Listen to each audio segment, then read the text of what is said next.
അമ്പാടി തന്നിലെ ഉണ്ണിയെപ്പോലെ നീ കൊമ്പനാണെങ്കിലും കണ്ണേ,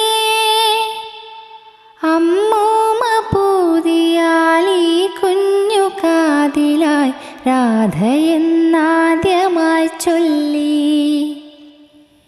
ഇല്ലിലാമുത്തിയെ കണ്ടു മയങ്ങുമി നല്ല കിനാവുള്ള കണ്ണിൽ, ഇത്തിരി കൺമഷി മെല്ലെ പുരട്ടുവാനൊത്തിരി മോഹിച്ചു പോയി. ആഴക്കടലിൻ്റെ അങ്ങേ കരയിലായി നേരം വെളുക്കുന്ന മേട്ടിൽ, അമ്പിളി മാമനെ പോലെൻ്റെ മാറിലായി ഒട്ടിക്കിടക്കുന്ന മുത്തേ,